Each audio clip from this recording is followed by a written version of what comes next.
The most important relationship you're ever going to have in your life with anybody or anything is your bank. Banking. You need to be able to bank on it. That's the relationship you need to put all your effort into. Okay? All those other relationships, they come after. The banker is the most important relationship you're ever going to have. So, what do? You start a relationship. There's plenty of bankers out there waiting. Okay? You got to be able to prove to the bank that you're worthy and not a credit risk. Okay? Your credit and your bank is the two things you need in life to succeed. No matter who you are, what you are, unless you're a gazillionaire, okay, you need banks. Because even if you are a billionaire, you're going to be doing billion-dollar deals. You're not going to want to risk your billions. You're going to want to use the bank's billions.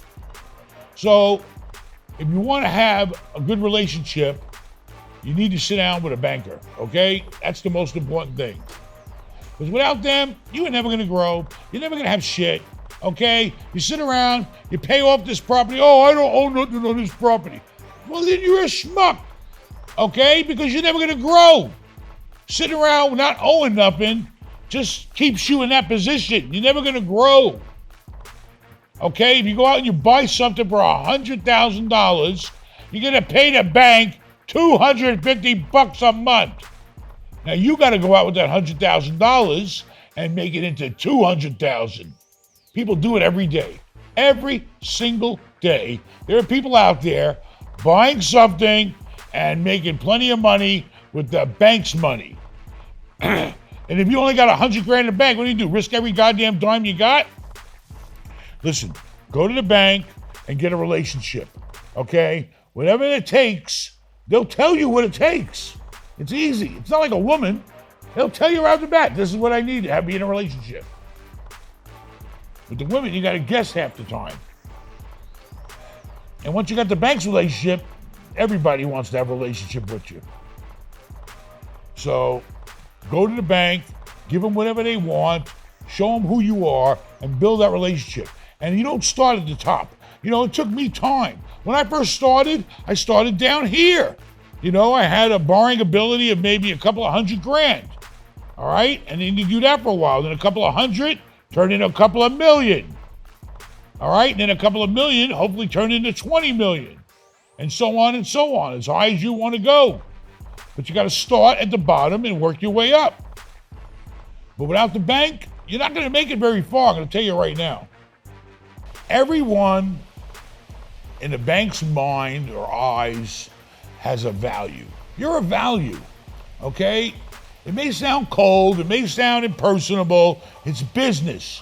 You're nothing but a number, okay? You lay yourself on my life is on a piece of fucking paper.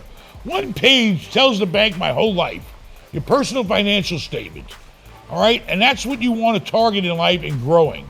All right, it's going to start off with one line or two lines. I own this. I got this much in the bank. This is what I owe. The bottom line is what you're worth.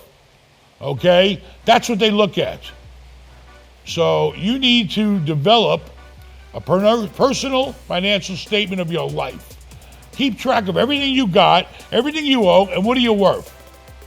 Most of us start out at a negative. I started in a negative. I owed more than I had, and that's how I started. That's how most people start. That's life. But you got to build it up. If it means getting an FHA loan with only 3% down to get your foot in the door and buying a fourplex and living in one of the units for at least a year, then that's what you do. $3,500 on every $100,000 to close the deal. And if you're a real estate agent and you're smart, okay, I keep trying to tell people this. If you get your real estate license and you find a deal and you want to make that offer yourself, you get a 3% commission. So if you need 3.5% down and you're a real estate agent and you're going to get 3% of the deal coming to you, how much do you need? 0.5%. $500 on $100,000 because you took a test and you got a license, which is helping your life in other ways too. There's ways you can do things. You just got to get off your ass and say, I'm going to do it. Okay? You can make shit happen if you really want to. Will he take the $400K defeasance payment? Do you know what a defeasance payment is? Nobody knows what a defeasance payment is? Will he take the $400,000 defeasance off the price? Defeasance. Anyway, defeasance means you want to get rid of that loan. But the person that took the loan out already agreed, I'm going to keep that loan for 5 years. So this way, the bank and its investors know for 5 years that money's done. We ain't got to worry about it. This guy's going to pay us our interest payment. That loan's locked for 5 years, a great investment, bam, bam, boom.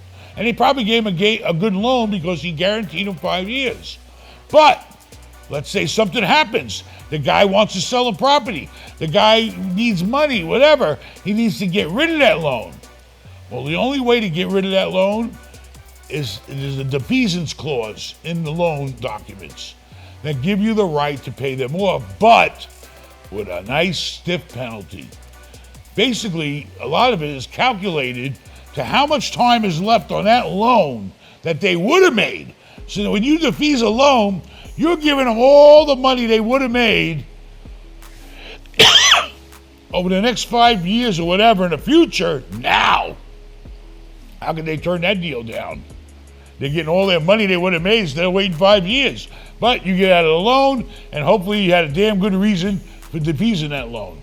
I've done it many times, but I've always done it because there were other people's loans, and it paid for me to pay off that loan and get rid of it and get a new loan at a lower rate.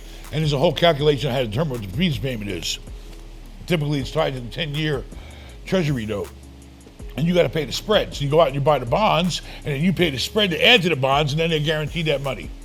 Well, I was thinking defeasance was way out of line to what we're talking about. On the first deal, you got to take any money you can get. You know, you got to get in wherever you can. If you can't get an A loan, you can't get a B loan, then you got to take a C loan. Whatever it takes. But the most important thing is you're borrowing the money because you know that you're going to be able to do something with that real estate and make it better and have it add value, and it's a step in the right direction. If you're first starting out, don't buy the dream home, all right? All right, dreams are for dreamers. Buy something that makes sense, something that's going to give you a future, something you could build on later, okay? Something that you're going to be able to temporarily fix it up, make it worth more money, and move on to another deal or a bigger and better deal, okay? If you're young and you're first starting out and you're looking for your first deal, don't worry about, there can't be any emotion attached to it. Do it because it makes sense. Because making sense makes dollars. And you need to make a future. And it takes dollars to have a real future. If you like what we're talking about and you want me to talk to you personally, then come on down on April the 8th. We're going to have a big party in Tampa, baby. Go to benmallah.com, reserve your room package today, or Zoom on in. Get around other people like you, people that want to get ahead in life. You know, we're not here to sell you nothing. All I'm selling you is yourself. Get off your ass and start doing something that's going to create a life for yourself. All right? Everybody needs to have something in life. All right? For the time you're on this earth, you should be accumulating things for your future generations, for the quality of your life, okay? The time that you're here, it's better to be here with money than not. Trust me. I've been both ways. Having money can be a headache, but it beats the hell out of not having it. When you have money, you can help yourself, you can help other people, you can help me by coming down to the Holiday Inn on April the 8th and renting a room, baby, because we even need help. Everybody needs help. Are we going flat broke? No. But why even go down if we don't have to? Going down, I only want to go up, up, up.